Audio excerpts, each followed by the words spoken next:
This is Real Talk with Brendan Bardick, where we'll be talking about the latest real estate strategies, scripts, top producing techniques, and everything you're going to want to know about how to be an elite real estate agent or real estate coach, or just a great business person. The mindset of how I approach every single listing appointment. Okay. In today's class, we're going to be covering every single piece on basically the process from start to finish, how to pre-qual, how to get prepared for the appointment. We're going to show you exactly what we do step by step.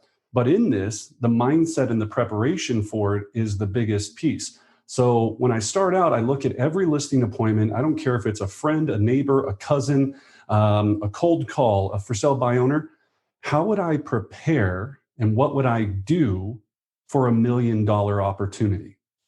And what I've learned from studying this is we get paid a really good amount of money. Sometimes it doesn't feel like that, but a really substantial amount of money to be excellent at being interviewed.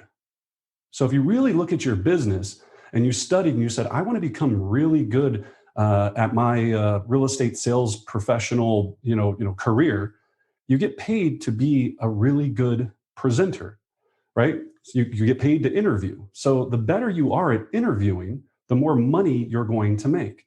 So one of the things I always tell everyone is read every book you can on how to ace interviews, because you're either interviewing for a seller to be their agent, or you're interviewing for a buyer to be their buyer's agent. At some point, you're going to be interviewing for that job. And the better you are at it, the more money you're going to make. So how would you prepare? What would you do for $1 million job interview, right? So, we always think of that image with Will Smith and, getting ready to go on this interview. And I was just trying to drive home that point of this all starts out with the steps that you take to prepare. So number one is you're going to want to research the person, not the property, that you're going to meet with to list, right? So how do you do this? Well, you can try to find them on Google, find them on LinkedIn, truepeoplesearch.com. You can, in your pre-qual, which we're going to talk about here in a second, ask as many questions as you possibly can to make sure that you're prepared. I see a lot of people that go into listing appointments that have no idea who they're going to be sitting across from and wondering why it's not this amazing experience, because we didn't take the time to prepare. So preparing for the $1 million job interview all starts with gaining the insight that we need to for the client, right? So the three things I think about are, what is the motivation? So when you sell, where are you going next? How much do you owe, right? Because I need to prepare accurate net sheets. And I'm going to show you exactly how we do our net sheets here later on to make sure that, let me change this view, there we go. To make sure that you know exactly how to do them. So when I'm on the phone, right, and we're going to talk about that in the pre-qual sheets, I'm basically just trying to keep it conversational while trying to find out everything I possibly can. So when you sell, where are you going next? So I can provide you with the most accurate net sheet. Can you please share with me what you currently owe on the property? And then, of course, I need to know the conditions so I can provide them with an accurate market analysis. So when I'm looking at it, if I'm at a computer, I'm pulling up everything I can. The aerial of the property, I want to know what it backs up to. I'm pulling up the street view to see if the neighbors have a crack house next to it, right? Or if there's, an industrial park or a train behind it, or all of these things, so I can research it and I can also build rapport. Because when I'm on the phone with them, if I'm in split screen mode and I'm having those conversations, I can be like, oh my gosh, I can't believe you back up to those beautiful yada, yada, yada. And they're like, oh my gosh, he really does know my neighborhood.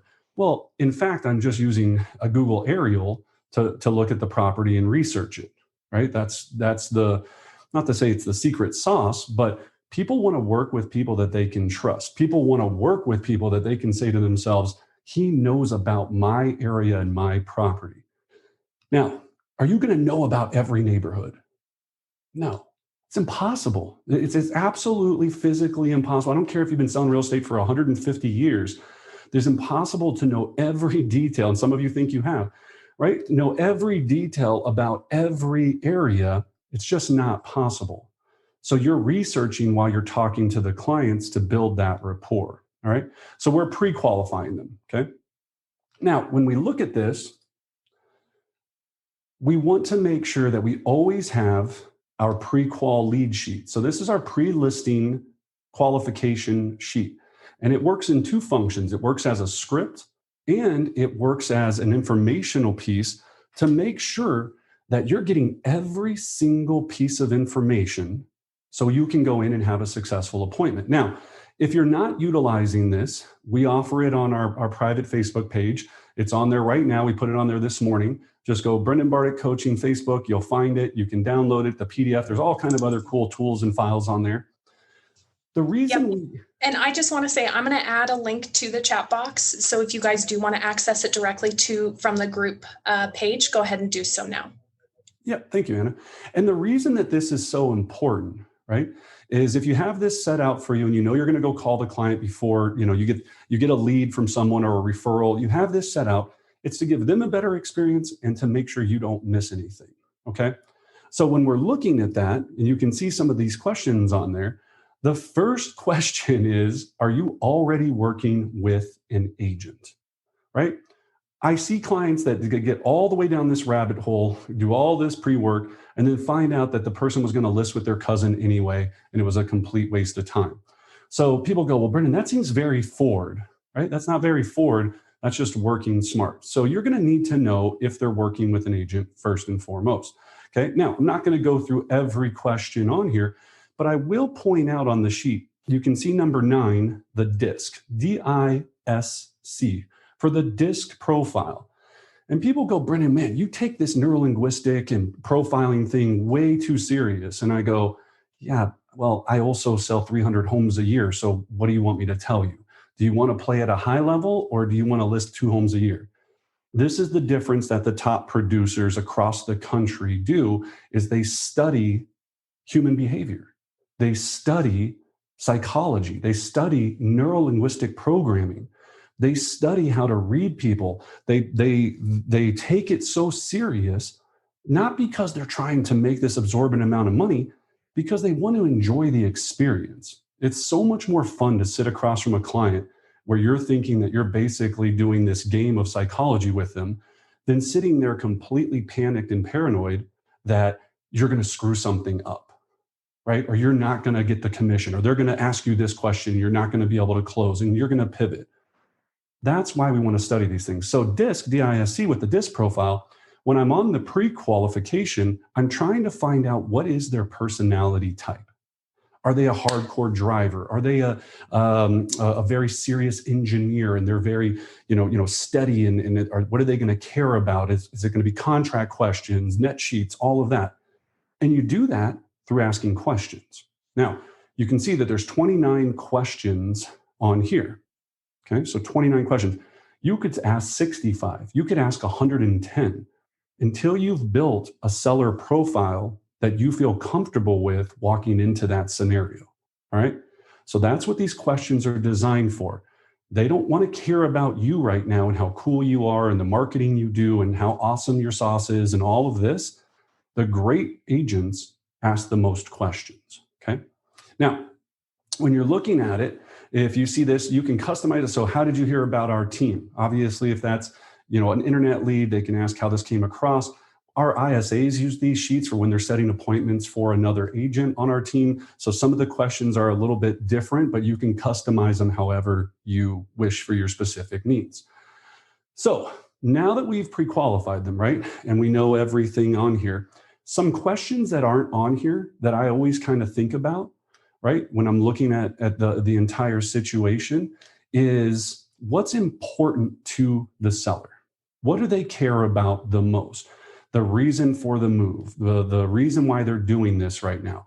I really try to dial into why should they care, right? Or why should I care about what their situation is? So make sure that you're trying to get that across. Now, by far and away, the question that I see people skip all the time is number 20. How much do you think your home is worth? Right? For some reason, Us, with agents, we have a mental block where we are like, we don't want to ask them the nitty gritty, right? So how much do you think your house is worth? Well, that's what I'm hiring you for, isn't it? No, I completely understand that, John, but let me ask you again, just so I have a baseline. I'm sure you've seen some statistics and things like that. How much do you think it's worth? Right? Think about how critical of a question that is. Okay. Now, they say 500,000. My immediate next question that I would ask, right, would be, is there a number that you won't go below? Is there a number that's your just drop dead number? Now, they're always going to tell you they're going to be like 500. I want 500. My drop dead number is 500. Okay. But at least now I know that when I'm going into these, that's never their drop dead number, first of all, unless you get to the other question about how much they owe and you find that out. But that's what I want to know is, what am I walking into? Because if they think that their house is worth 600, I'm walking into my CMA and I'm doing 500 and we're 100 grand apart when we get there. I know at that point, that's not impossible to overcome, but I know exactly the hill I have to climb. I know that I'm going to have to be very, very good at explaining the comparables to make sure we're on the same planet, right? So make sure you use these questions. You could write, 20 more in there. The reason that it's 2 pages, we could have 100 questions, is it was double-sided and it made life easier, right? I wish we could always fit 1,000 questions on these pages, but that's the reason, is for ease of use. Perfect. All right. So also, since I'm a professional real estate agent, right, I'm going to need to track my information so I know who I called that day, the conversations that I'm having with people, what was the lead source. So this is a copy of our daily tracking sheet. And this is a personal sheet that just sits on my desk all day long when I'm making my calls. And then when I get stumped on a conversation or I'm talking to a lead and I don't necessarily know the right response, I flip it over, it's blank, and I write down what I got smacked with or what issue I had, so I can bring it up in my role play sessions or with my coach or whatever it is that I'm trying to work on. So this is, again, talking about pros. This is the kind of things that they do. And I can be very honest with everyone on here. There's probably 1% of the agent population that tracks their numbers. 1%. And that 1% is selling 95% of all of the homes. 95% of all of the homes. That's a fact, right? Now, they might not use this exact sheet. They might use, a different type of data form, but they're tracking in some form or fashion. So at the end of every quarter, they can know what they did right and what they did wrong. If you're not tracking, you can't improve. So it's highly, highly important to look at that during this process, okay? So again, this is on our private Facebook page. Knock yourself out. It's an awesome tool. Again, I give it away for free because I know 1% of the population will use it, right? So enjoy it. All right. Let's talk about DISC, because it is such a big part of profiling the client that we're talking to. So when we're meeting with them, we know what we're not only say what we're walking into, but we know how to really fit their needs. The best agents on the planet are chameleons. Let me say that again. The best real estate agents on the planet are chameleons. They make people feel comfortable. They make people feel, are you hearing that, Anna? Okay, got it? Got it. Thank you. Right, they're making people feel that they're the most important thing in the room. And what makes people feel like that is if you're like them, right? Well, Brendan, I don't want to be like them. I'm awesome, super awesome. My parents always told me to be an individual. Cool, right? Good for you. Enjoy not selling a lot. Well, I just saw this guy that's called the Tattooed Realtor, and he's completely tattooed, and he's doing okay. Cool. Be the tattooed realtor. Let me know how that works out, right? I'm just telling you common sense. People want to be with people that make them feel comfortable. That's why you have your friend group. That's why your family's very similar. All of those things are making you comfortable. So we have to very quickly be able to assess who I'm going to be meeting with, right? And so we made this pretty fun, right? So if I'm looking at the D driver, right, we're talking about the captain. We're talking about, he or she is boom, boom, boom, boom. You know immediately when you start talking to them because you're like, asshole. This person's an asshole, right? And you really know that really quickly. I'm just kidding. Not all of us are, but most of us are, right? You're like, oh, good, right? I mean, not that all three of these people are on here are that, but pretty close, right? So when we're looking at that, we're trying to get straight to the point. How, boom, boom. They don't want to talk about this for a long time. They're highly competitive. They just want the facts. How can I get this done? How quickly? Because you're interrupting me from doing something else I'd rather be doing. Selling my house is an inconvenience. I don't care. I don't know you. I don't want to like you. I could care less about you. You're an ends to a mean, or a means to an end.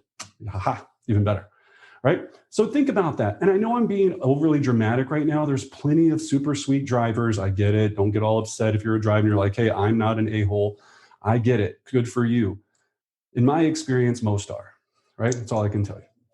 Well, I think when you explain it this way, Brendan, it also makes it much easier. So if you are interacting with a driver kind of personality, it's not personal that they want the details, that they want to get down to it.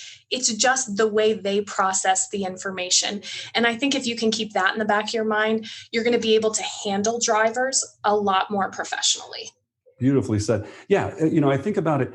I'd rather pay more and not be bothered, right? A lot of times as a driver, I'm there because it's like you're taking away from me doing something else. So absolutely. So now let's talk about the high I's, right? So the high I's are the influence, the motivator, usually the best people on earth, right? I don't know if Dolly Parton's the best person on earth, but I bet she'd be fun to hang out with, right? Steve Martin, be super chill. It'd be a good day to hang out with Steve Martin, right? So when you look at those people, and I always talk about this, I think the statistic is something like 85% of all realtors are high I's, right? Because you look at it like this, you go, hey, I'm a high I get into the real estate business. I like people. They like me. We like talking. They're going to love me. And that works for them, right? Because in our business, it does take a lot of talking, a lot of networking, a lot of influencing. So with these people, when you're getting prepared for the listing appointment, you're going to be really dead set on becoming friends with them, right? You're going to be talking about things about charity, school, the PTA. They want to know that they're hiring somebody that cares about them and their care that they put into their home, because their home is a reflection of their personality. And if they don't click with you on their personality, they don't want you in their life. I can tell you this, in my early listing appointments, this was the one I had a problem with, because I had in my mind where I was trying to be out in 28 minutes. In and out, signed listing agreement in 28 minutes. I kind of hit a wall here with this group of clients, because they wanted to sit there and chitty chat and talk about their feelings and talk about all this. And I was so programmed that I was just like trying to, get as many listings as humanly possible. I lost a lot of listings early on because I didn't take this part seriously. So I slowed down. I said, hey, here I go. I'm going to get to know this person. And then it became more enjoyable for me as well, because I met a lot of cool people. A lot of my clients right now are some of the most amazing people I've ever worked with. And they're still friends and past clients, and they're awesome. So this is important, right? I spend a lot of time on DISC because it's such a majority of our business that's overlooked, right? All right. So steadiness, the high S, right? The supporter, right? When we're looking at that, we've got Oprah, right? And she's both, right? She's a high S and a high I. So we want to include her on both so we can talk about that.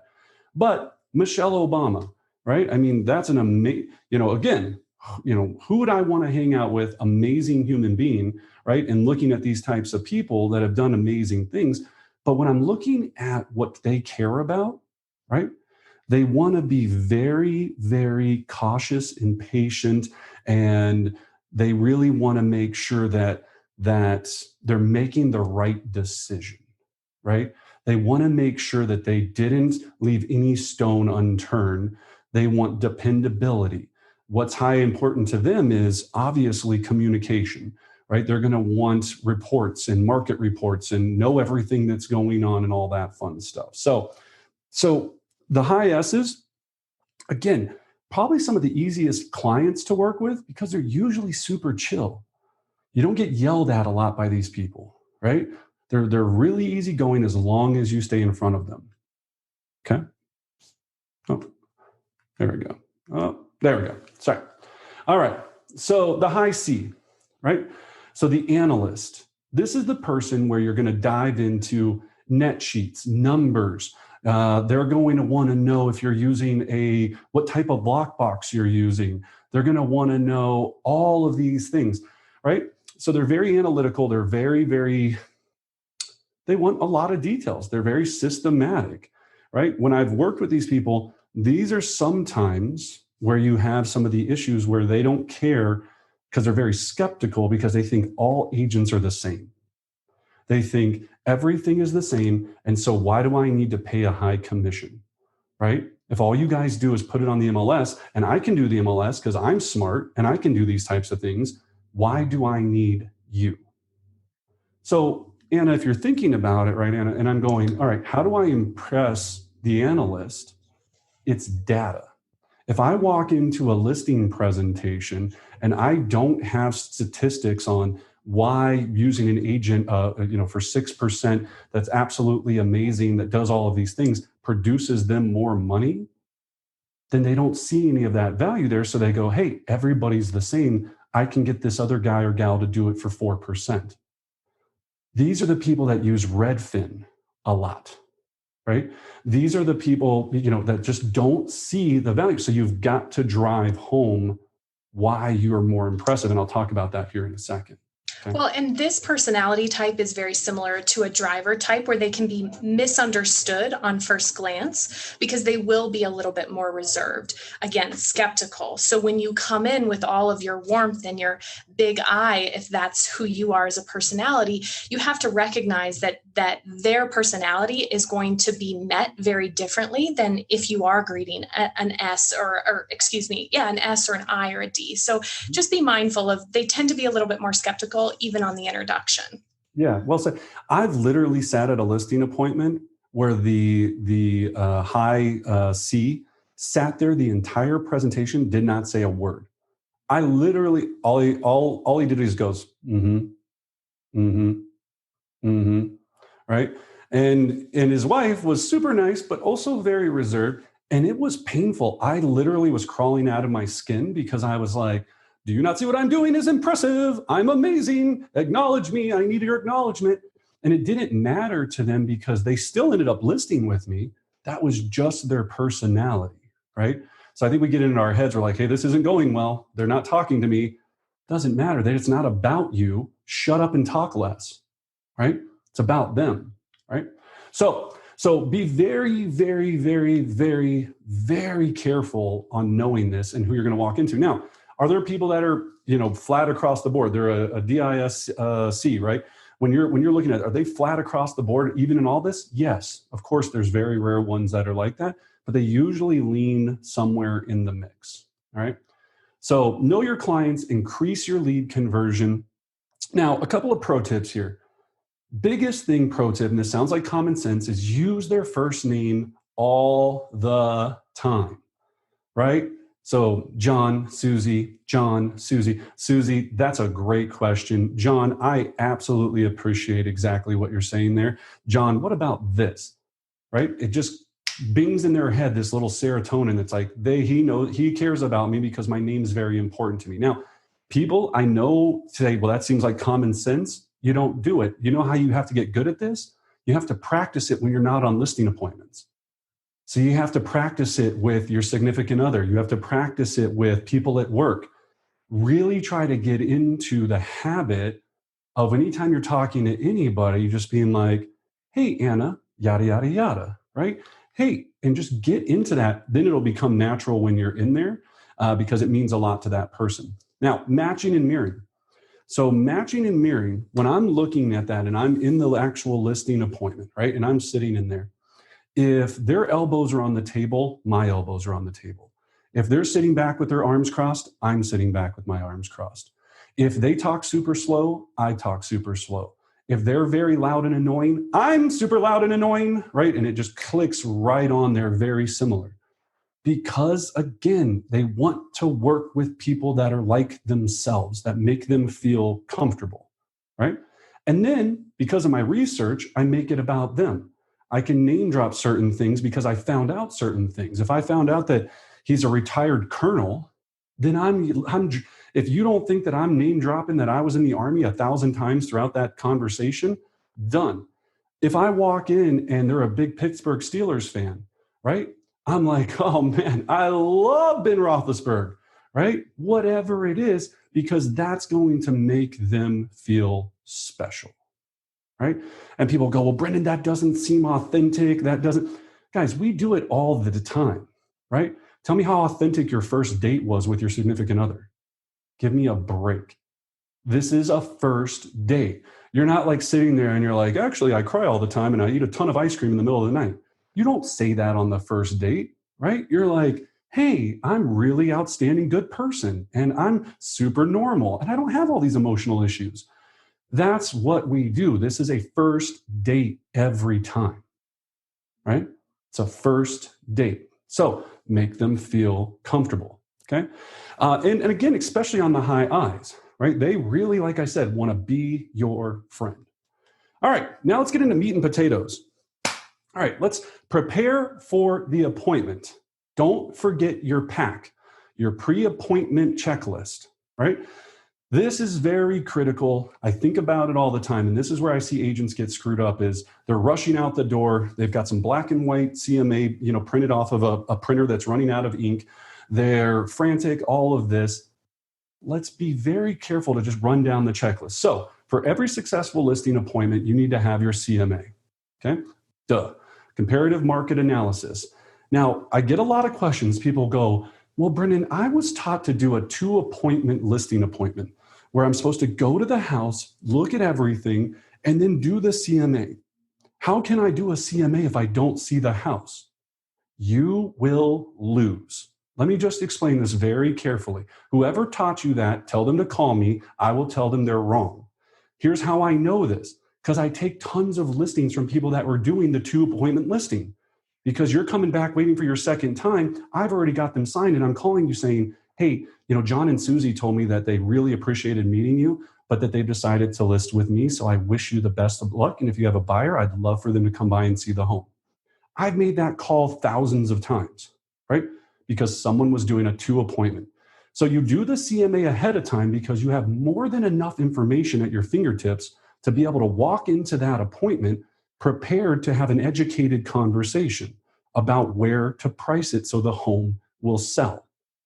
But Brendan, what if I walk in and it has golden floors and there's these amazing murals of Olive Garden in there and it's just absolutely beautiful?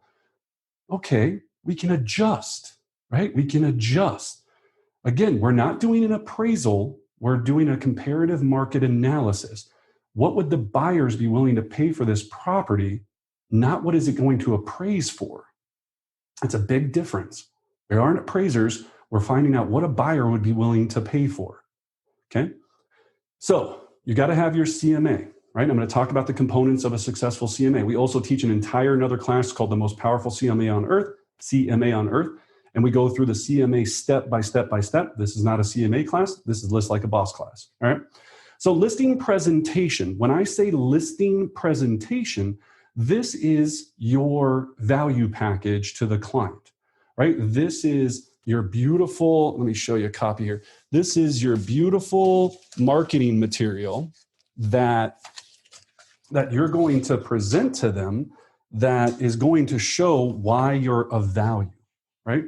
So your listing presentation, okay? High gloss, absolutely beautiful, amazing, why the reason, all the great things you do, all of that, right?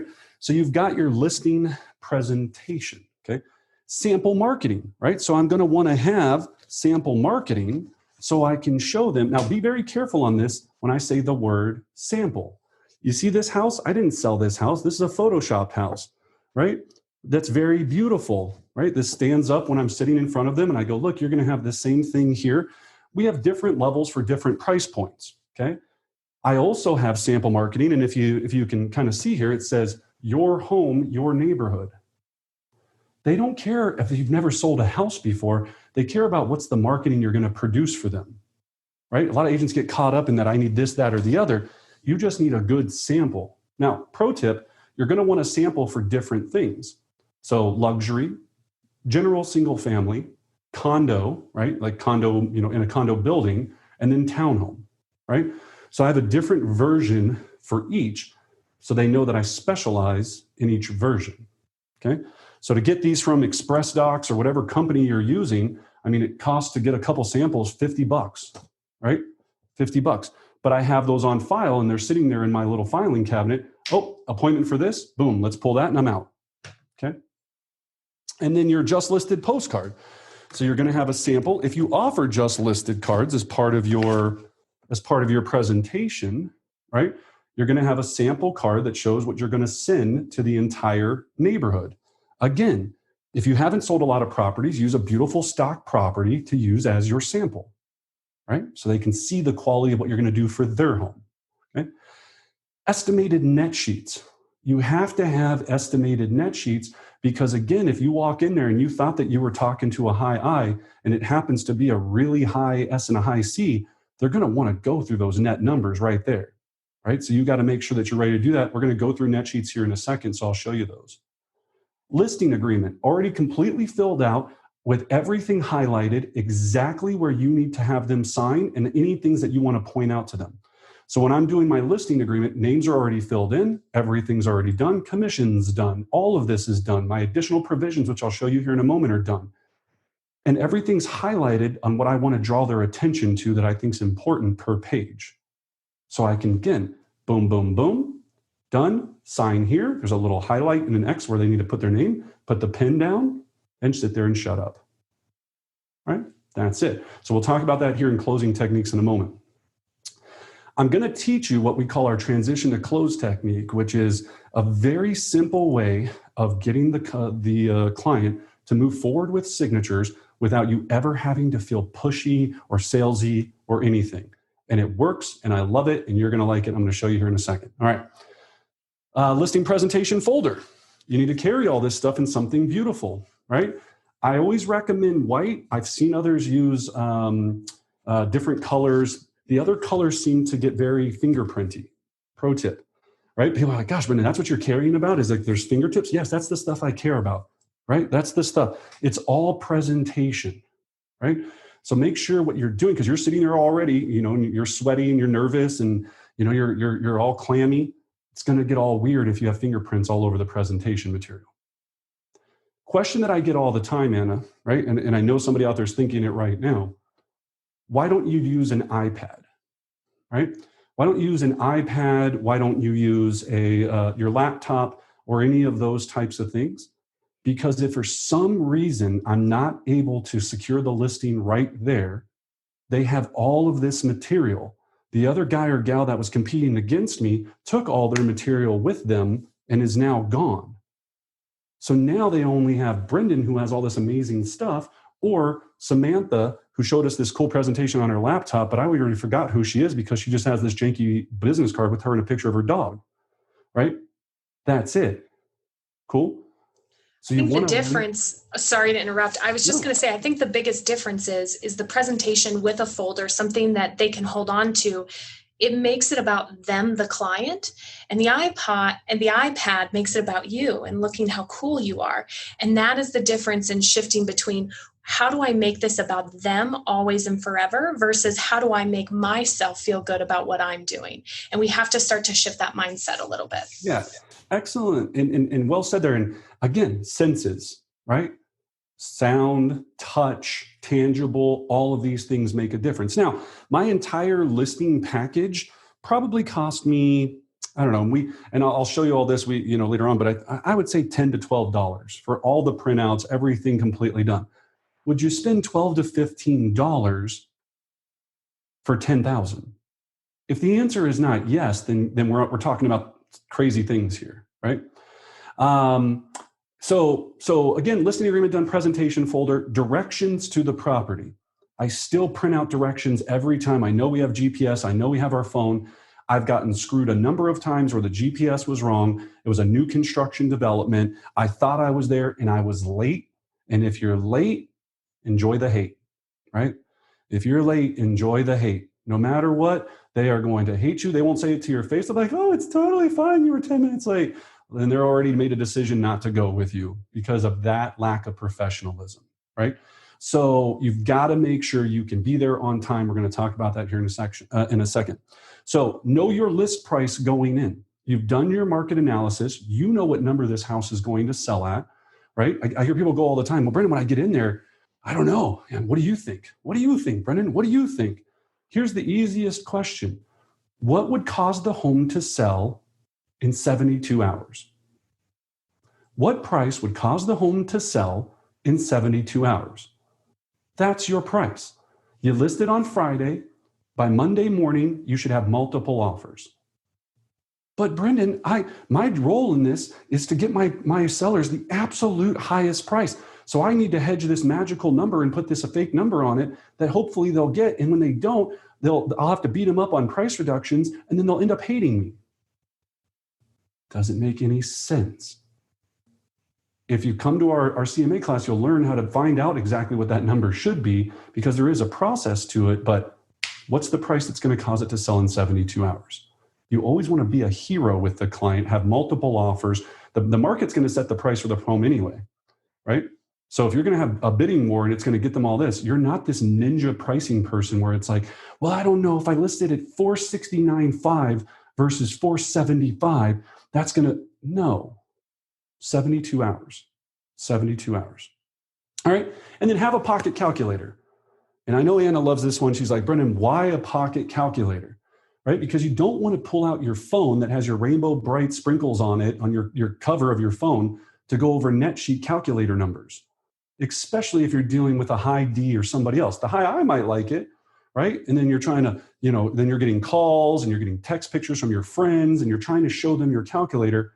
Just have a little pocket calculator that you keep in your purse or in your jacket, right? That you can just pull out. It just flips and pops up open and they're going to go, this person's a serious business person because they're not using their phone.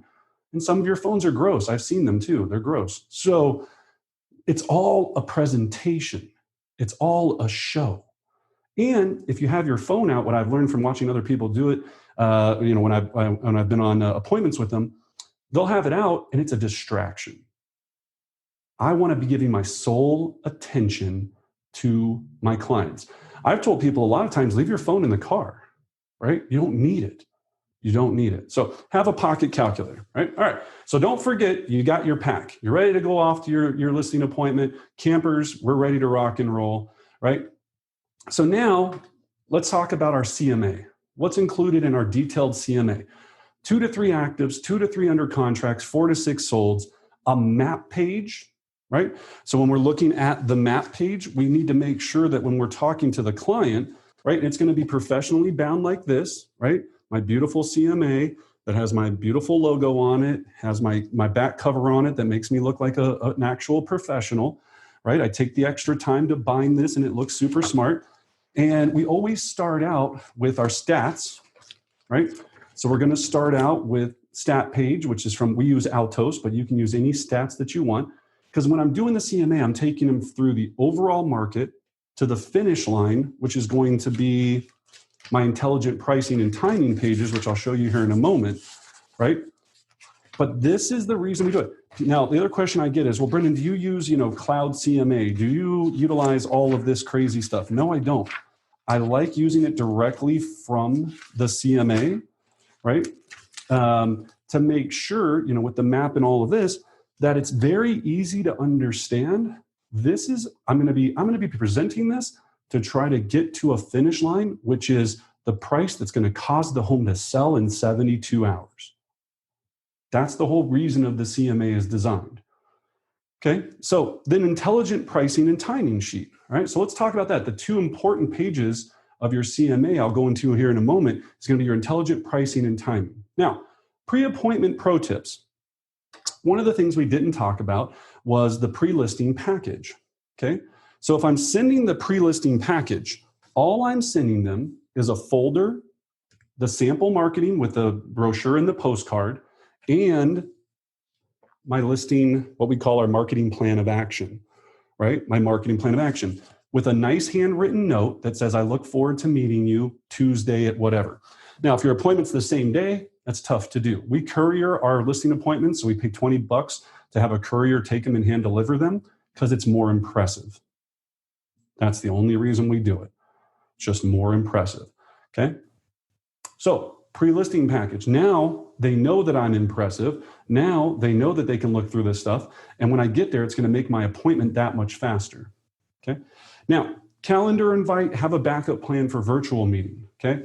If something unfortunately happens and now you can't go, then we need to have that backup plan. So that would be an email saying, hey, if you don't feel comfortable me coming there in person, I have an entire rundown of how we can do this virtually via Zoom.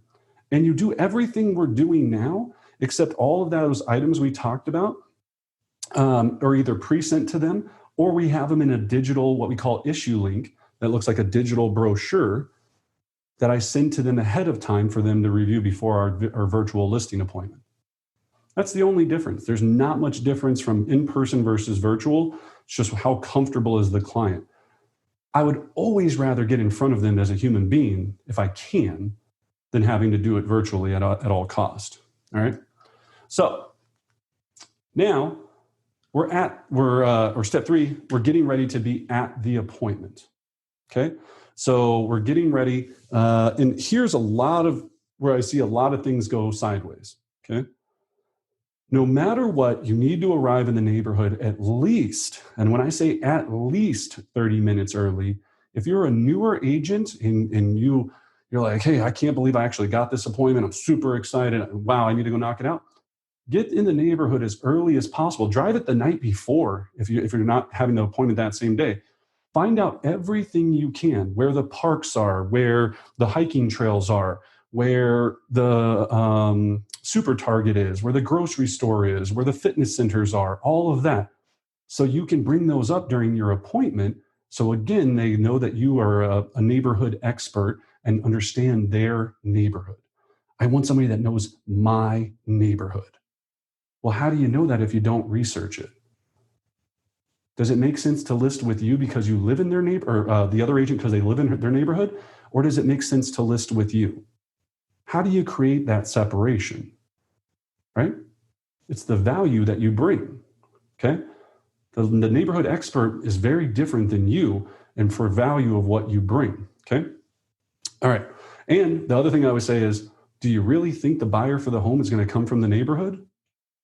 So do you want me to mark to just your neighbors or to the entire world? What would you prefer? Okay. All right. At the absolute latest, you're parked in front of the house 15 minutes early. Do not park in the driveway ever, ever, ever, ever. Right? And I'll explain a couple of reasons why. Number 1, it's not your house. Number 2, when we're looking at this, after the appointment, there's some things that we need to do as far as once we take the listing where you don't want your car in the driveway. Number 3, unless you have a very, very nice car, they're going to be judging you on what car you drive when they walk out. Right? So again, borrow your car. If you don't have a nice car, take an Uber. We just had one of our agents literally a few months ago list because of an Uber because his car broke down that morning. I don't care whatever it is, make sure, especially if you have a hoopty car, that it's parked down the street, right? They don't even see it, okay? Next thing, the reason we're there early is we're going to visualize the sellers signing the contract.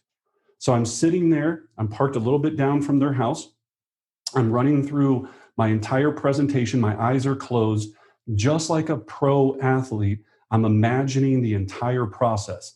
Hi, cheesy smile at door, haha, little joke, take off my shoes, go down and sit down in the living room, take a tour of the house after I have established their goals, come back to the kitchen table, have them both sitting across from me if there's two different, if it's a husband and wife or husband or wife, whatever it is, they're sitting across from me, going through the market analysis, visualizing me having them sign, giving me the key to the lockbox, me putting the lockbox on the door, me taking a picture with my phone before I leave, me getting in the car, air high-fiving myself, and driving off because I just made 10 grand. That's what I'm visualizing, is that entire process of success, okay? And that's a big deal. That's a big deal because it builds your confidence, right? And confidence is everything when we come to this process. Okay. Make sure you've got fresh breath. That should be a no-brainer. If you just went to Olive Garden at lunch and had the extra garlic Alfredo, that's going to be gross when you're sitting across from that person. Okay. Now, here's another pro tip. Knock on the door 10 minutes early. If you're listing appointments at 2 p.m., you're knocking on the door at 1:50. Okay. The reason is this is all psychology. I want to catch them off guard instead of them waiting to the minute for me to show up, right? Because if I'm a high D, if you're not 10 minutes early, you're 5 minutes late. And I'm going, is this jerk off going to show up or what? Is he here yet? Are they going to even show up today? And then I'm already irritated. So if I catch them 10 minutes early, they're scrambling around. They're trying to, put their underwear away and their socks and all this stuff. And they're trying to get the hustle of bustle. And I catch them. They're like, oh, you're a little bit early. And you're like, oh, am I? Weird, right? Now I've taken control from the start of that scenario. So now I can walk in and I can be in that, not to say power position, but they're not waiting on me. Cool? All right. So they open the door. No matter what, for the history of your life, you will always take your shoes off, right? You'll always not only offer, but they're going to say, no, it's totally fine. You're still going to take your shoes off unless, again, it's a sketchy house and there's, syringes everywhere, which I've walked into, and it's a mess. Then leave your shoes on for safety reasons, okay? But you're taking your shoes off for two reasons. One, it's a sign of respect, that you respect their home that much that you're doing this. Or I've seen other agents do this. You can bring the little booty covers and put booties on, and you can do that if your feet smell or you have bad sock game or whatever it is, right? So if you just want to do booties, but the reason I do it, and here's the cheesy line, hey, John, I appreciate that. You know what? I just want to protect the asset because I want to make sure that we're taking care of your home so we can get you the highest price possible. Super cheesy. It works, right? Because the other guy or gal didn't say that. The other guy or gal walked in with snow on their feet and trampled through their house, and they didn't care. Okay? So make sure you don't have runs in your pantyhose. Make sure you have matching socks. Make sure your socks don't have weird, I've seen SpongeBob SquarePants socks. Do I want to work with somebody that has SpongeBob SquarePants socks? Maybe if I love SpongeBob SquarePants, but generally, no. I'd like to have a professional. Okay? Think about every detail. Every detail is important. All right? Now, when you open the door, the first thing they're going to ask you is, well, let me take you through and show you the house. You stop right there and you say, hey, Susie, I definitely can't wait to see the entire house, but I'd like to sit down for a moment and just confirm your goals and go back through and make sure that I completely understand everything that's going on, and then we can take a look at the house. So would you mind if we just sat down here in the living room for a moment? You always want to do the initial consultation in the living room because that's the safe spot, right? That's where they feel comfortable. You don't want to do it in the kitchen because, again, kitchen's where usually business happens. This is where you're going to take them anyway once you have documents being signed because you need to sit across from a table. So I sit down on the couch, matching and mimicking them. If their legs are crossed, my legs are crossed. If they have one arm up, I'm trying to sit with one arm. Now, if you're not in a chair like that, don't hold your arm up like a moron, right? But you're doing the best you can to match and mimic them to make them feel comfortable as if I was over there having a glass of wine and having a book club, okay? And the first question I'm going to ask, and this should be the question you always ask. So, John, Susie, again, thank you. I've got all my notes here from when we talked a few days ago or this morning or whenever it was. So can you tell me, when was the last time you sold a home? That's the question. When was the last time you sold a home? They're either going to say never, right? And they say, oh my gosh, this is our first time. Well, this is your first time. I happen to specialize in first-time home sellers. Oh my gosh, well, that's super exciting. I'm going to take you through this step by step by step, okay? If they've sold a home, they're going to be like, yeah, we sold a home about 4 years ago prior to us moving here. Great. Well, tell me about that experience. Well, it was great. It was horrible. It was this. It was that. It was okay. That's wonderful. Well, Susie, was there anything you liked that agent did really well? Well, yeah, they did these awesome open houses that were really, really great. Da, da, da, da, da. Okay. Don't say that you do great open houses right then. Just shut up. You're writing your notes, right? You're getting all the details that you're going to leverage later on in your presentation, right? I'm finding out what they care about and what was important to them. If it was a terrible experience, right, they're going to be like, she listed the house and then never called us ever again. All right, I'm so sorry to hear that. That's terrible. I don't down her. I don't say that I'm super great at communication. You're just taking your notes. Okay, all right, I'm sorry you had to deal with that. That's frustrating, right? All right. Now I've got all of this. Now you can ask them some more questions. Maybe you didn't get the best pre-qual done when you were on the phone. You can ask them all of these things, right? The next question that I always ask is, if it was the perfect situation, when would you like to have the home sold and when would you like to be in your new home?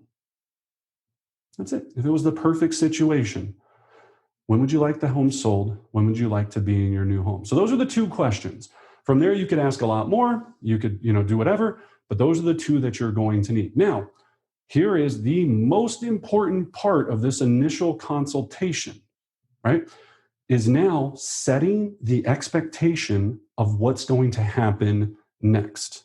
Okay. So we've reviewed their goals. So now, well, you know what, Susie, John, thank you so much. All of that really makes a lot of sense to me. I'm super excited for the both of you to get to North Dakota as soon as possible. What I'd like to do now is I'd like you to take me through your home. I'd like to start on the main level first. After that, I would like to go upstairs. After that, I'd like you to take me through the basement. After we go through the basement, and again, if applicable, of course, right? If applicable.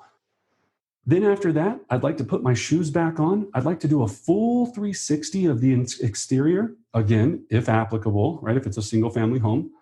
And then after that, I'd like to come back in. We'll sit down at the kitchen table because I really need some good lighting and I have a lot of information I want to go over with you today. And we'll sit back down. Once we sit down, Susie and John, I'm going to take you through the detailed market analysis so we can talk about how I can get you the highest price possible for your home. We're going to go through estimated net sheets so you'll know exactly what you're walking away with after it's all said and done. And then lastly, I'm going to explain to you exactly what I do to get my clients the highest price possible, right? So, any questions before we look at the home? Setting the expectation is so important because if they're interviewing other people, they just sat through some babbling weirdos presentation that was like all over the place. And it didn't look like they do this every single day. If you walk into a doctor's office, is there usually a process? Same thing. If you walk into any place that's a really true professional, there's a process. You just don't walk in and the doctor's sitting there and you're like, what's up, doc? High five them. And then you're like, oh, all right, you want to stick that in my, okay, well, let's go ahead and do that first, I guess. Right? No, you don't do that. There's a process before these things happen, and there's an expectation that's set. Okay? So it's very important to set the expectation. Cool? So now, one of the questions, and I know Anna was just about to interrupt me, one of the questions is, why do the full 360 of the exterior? Right? Because the other guy or gal didn't. That is the big, big reason. You take that extra time and you're writing notes and you're looking at the roof and you're looking at the shingles and you're looking at the little small crack on the exterior. You're writing all these notes, right? Do they need to paint this? Do they need to do that? Is there dog poo everywhere? Is there this? Is there that? Right? The other agent didn't. The other agent got to the back porch, looked around, goes, all right, yeah, great. Looks great. Neat. Yeah, walks right off, goes back in. And especially for the sellers that have put their heart and soul into the landscaping. They want to tell you every tree and what fruit it produces. If I'm a seller, do I care about the actual house all that much? I care about the memories when we planted that first pear tree and it provided us, our family did such and such, or this or that. Or remember that weekend that we replanted the entire trees and look how much beautiful it is. That's what they care about. So remember what I said earlier. It's Yeah, about, sorry. I was just going to say this really kind of struck me in the way of not only is setting the expectations about being careful with your client, and by careful, I mean full of care for them and their property. It's also about due diligence, right? The property you don't take the 360 on is inevitably the property that's going to give you a headache because you didn't see it coming. Mhm. And so I think that's the other thing is, yes, be careful with your client, but also be aware of everything that could possibly come up. It's better to know and take note then than be blindsided by it later on in the process. Yeah. Yeah. You don't want any surprises in this, right, Anna? I mean, that's exactly it. You don't want any surprises. Yep. So now, if it's a condo building, right, I have them, and again, with condos, I have them show me every single part of the building, right? Every amenity, the coin operated laundry, where their parking space is. Exactly. It takes a long time, but those are the benefits. And a lot of times I've sold these buildings 10 times over and I know where they're at, but the seller loves taking you through. That it's about them, right? The indoor pool that smells gross, that's empty half the year because they don't ever can keep it right. He's like, we've got a pool. I'm like, that looks disgusting. Awesome. Never, no one's ever going to go in there, but I'm glad it smells in here, right? But they care about it because it's one of the reasons they decided to buy that unit. All right. If it has a rooftop deck, I'd love to see it. If it has a fitness center that's the size of a closet, oh my gosh, how great that you can do exactly nothing in this fitness center. That's awesome. I'm just kidding, right? Got to have fun with this. Okay. But you're taking detailed notes the entire time, which is going to make it easier to list it too, because you're going to have to, do this entire profile when you're there. All right. So we've now seen everything. We're sitting back down at the kitchen table. You might be asking me, Brendan, what if the unit's vacant? Right? Great question, right? If the unit is vacant, you make the best of the situation you have. I always make this joke. I've done it on car hoods. I've done it on fireplaces. I've done it on the kitchen counter. I've done it on ledges, right? Wherever you can do it, right? It's going to be okay. You can just do the best that you can do so you can give them the presentation, right? You still want to present to them somewhere. I've literally, I'll just sit down on the floor, right? Like if it comes to it, right? And I'm in a lot of times a 3-piece suit. So it's whatever it takes, because that's what the other person's not going to do. Do what others won't to have what others want, right? But Brendan, I just want to be well balanced and I want to have this super good life. Great. Then don't do this stuff and don't make a lot of money, right? Don't send your kids to a good school. Cool. Do whatever you want, right? But if you want to be a top professional, this is what they do. Okay. All right. So now I'm sitting at the kitchen table. This is a very important piece right now. I want them both directly across from me. Okay. Now, if I can have them catty cornered, that's okay. It's not as preferable. I like to have them both across from me because when I'm presenting information, one of the skills that we train on is I read upside down. So if I'm presenting information like this, I'm setting it on the table, I'm reading upside down because it's about them, right? So in the CMA, I have it highlighted very specifically to draw my attention to certain things. How awkward is it? Think about it. You're on a presentation and you don't know these people more than 10 minutes and you're snuggling up next to them because you're trying to share information, being like, yeah, do you see these comps here? Oh, and what does the price per square foot have? And some of you, are wearing, you can't see 5 feet in front of you. So you've got, massive glasses on. You're trying to read the information. You've got to come in and make sure that you're prepped to make this a display, right? It's a presentation at all costs. So everything is upside down across from me, okay? And then again, the reason we don't want to go back to the living room, it's hard to do a listing presentation off a coffee table or your kneecap. I've done it, right? I've done it because I've been in hoarders' houses and you can't even find the kitchen table. And there's literally like a cat eating, another cat off of it, right? So I've had to do it in the living room. Yeah. Oh, the stuff I've seen will make you anyway, but, right. So if at all possible, a funny story, I was also sitting at a kitchen table and it had a big tablecloth over it. And I'm sitting there, and again, I'm in a brand new suit. I just bought this thing like 3 days, custom tailored. It was nice. All of a sudden, I feel something bite into my calf, right? So there's a feral cat underneath the dining room table, bites me, goes crazy, goes, "Meow," bites me, carves me up. I punt this thing underneath the table because I thought I was literally being attacked by God knows what. Rips a hole. I'm bleeding everywhere, right, in my pants.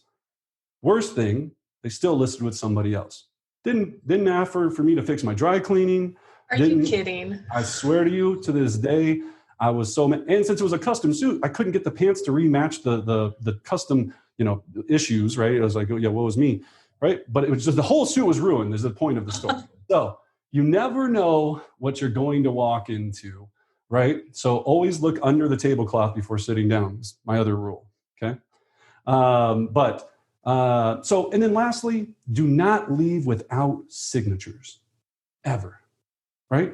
I'm in there and I'm literally going, you're going to have to pry my dead body out of this chair before I don't have signatures, because I know there's some amazing agent right behind me that's going to come in and work harder to get them than I did, and I'm done. And then I'm getting that phone call, right? So we're going to talk about some techniques on how to do that and not sound like a scumbag. And that is a very, very sensitive subject on how to do this and not make yourself feel awkward and also not make them feel awkward. So those are the 10 big things to make sure that you're going to close, right? So as we know, closing comes from pure confidence, right? If you look back, and again, to anything that you've ever experienced, maybe you were dating, maybe you were at your first school dance, right? That fear of you being like, I'm going to go talk to April is terrifying, right? How do you get up that confidence to go and do this? Well, the answer is quite simply practice, right? The more you practice this and visualize it in your head, the more you go to role play, the more that you practice with your significant other, your grandma, I used to sit there and make everyone on earth I knew in my family sit through listing presentations with me so I could get real-time practice. And to the point where they really were starting to hate me. They were like, I'm not going to do this again. I'm like, all right, one more time. Did you like this better? Did you like that better? Right? Can you use this accent? Can you also be from New York? And can you hate everything about everything, right? I was going to make a political joke, but it's a weird, sensitive time right now. So, right? But I'm role playing these scenarios to make sure that I'm ready to rock. Again, when I went back to that $1 million mindset, when I say that it's worth $1 million, I have clients to this day that have referred to me 20, 25 clients that have sold with me 3 or 4 times, that have bought multiple investment properties with me. And it was always the weird ones where it was like a land listing. It was like $100,000 land listing. And I'm like, oh, the $100,000 land listing, this is going to be a real fun one, right? That client ended up being $1 million client. So you never know what you're walking into. You never know. So your preparation has to be the same.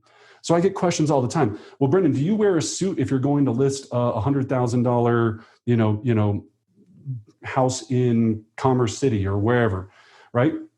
And the answer is yes, right? I've been in a 3-piece suit sitting on a flipped over bucket and going through a listing presentation. And it wasn't because the guy moved out. He just didn't have furniture and he sat on buckets. That's it, right? I give him the same respect as I would anyone else. Period, end of story. Because again, it gives me that confidence. When I would put on that suit, right, and my tie is sharp and I'm doing all of this, I've taken so many listings from clients that said, it's because you were the only one that dressed professional. That's why we went with you. It didn't have anything to do with anything else. And you know who loves this the most? Little old men and little old ladies. They love them a sharp dressed man or woman, right? They love it because it's a sign of respect. It was the fact that I took the time to do that and put it on instead of showing up in my polo shirt that says XYZ real estate company with a donut stain on it, right? They're judging every single thing about you because you're interviewing. for a job, right? So come and get that confidence, right? You got to practice to get that confidence. Now, you're confident. We're talking about the CMA. Two of the biggest pages that I utilize to leverage my CMA are my intelligent pricing sheet and my intelligent timing sheet, okay? Now, we include these in our my complete listing system course that Anna's going to provide a link to. We give you all of these tools to make sure that you can have success with it. But basically, this is the sheet that helps me with pricing. So I've gone through my comps, I've gone through my market analysis, and they say to me, Brendan, everything you say sounds awesome, but we want to list it high and come down later. We want to list it at 550. We know the comps say 500, but we want to list it 550. So I go to this sheet in my CMA. It's the last 2 pages of my CMA. And again, I'm in front of them reading upside down. And I go, okay, well, let me just talk to you about the problem with that. If we price it at 550, we're going to be at about 10 to 15% over market value, which means we're only going to be attracting 30 or 10 to 30% of the buyer pool. Now, John, Susie, you do want to get the most money possible, correct? They have to say yes, right? Yes, because they definitely want to get the most money possible. That's why we don't want to be at the top of the pyramid, and I always draw on it, and we don't want to be at the bottom, right? We want to be right in that sweet market value spot so you can be turning offers down instead of not receiving any offers at all. So you could be turning down offers instead of not receiving any offers at all. Well, Brendan, that all sounds fine to me, but why don't we just wait? Right? Can we just price it high and come down later? Right? Well, then I go to my second page. The problem with that is the most activity we're going to have on your property is going to be in the first 3 weeks, right? And in this market, it's really like the first 3 days. And I always say that. So after that, after the 4th, 5th, 6th week, if we are not under contract, then what people do, and I draw on this page, right at week 7, I draw a little hump. If we have to do a price adjustment, we'll get a little bit more excitement, but we'll never get back to the excitement of those first 3 days or 3 weeks. So do you see how that's a problem if we wait? Then you're going to be getting low ball offers or no offers at all. I don't want you to get beat up on price, John. I want you to get the most money possible. So that's why we want to price it at the sweet spot of market value. So you're in the driver's seat. Do you want to be in the driver's seat or do you want the buyers to be in the driver's seat? Okay. If you practiced only 2 sheets for the next year, it would be these 2 sheets. It will help you in every conversation about pricing on earth. They're very simple, but the way that you leverage them and utilize them are very delicate. Okay. Now, what if they just go, you know what, Brendan, I don't care about any of that. I need, here's my favorite objection, I need 550. Okay. I completely understand that you feel that you need 550 to sell this home. John, Susie, tell me how to get there. The last comparable in your neighborhood, the highest one that's ever sold, that was comparable, sold for $489,000. You want to list yours at $550,000. How do I explain to the buyers the difference in that gap? Okay. You're always on their side. Go ahead, Anna. Now, Brendan, I have a question. As we're talking about pricing, if the client is coming back and saying, yeah, but the Zestimate says 550. Absolutely. And I completely understand the Zestimate, but let me explain what that is. All the Zestimate is a computerized algorithm. Has Zillow been inside your house? No. Okay. Yeah, they haven't, right? So how could they possibly understand what the local real estate market is and how much your home is worth? Again, these 3 closed comps that sold in the last 6 months sold for X, Y, and Z. So you would imagine that that would help you determine market value. And you know, think about this. Let's just say that we were going to look for a car, right? Mm-hmm. If we were going to look for a car and we went to a Honda dealership and there was a Mercedes, a brand new Mercedes in that Honda dealership, would you expect you to pay extra for that Mercedes, even though it's with a bunch of other Hondas? Yeah, I would. Exactly right. But when you look at all the Hondas, you would feel that they'd all be pretty similar in pricing, correct? Mm-hmm. Correct. That's how we determine market value. It's the same concept, right? So you just have to bring the client through logic on pricing. All right. Now, I'm going to try to stay on time here. So estimated net sheets. All right.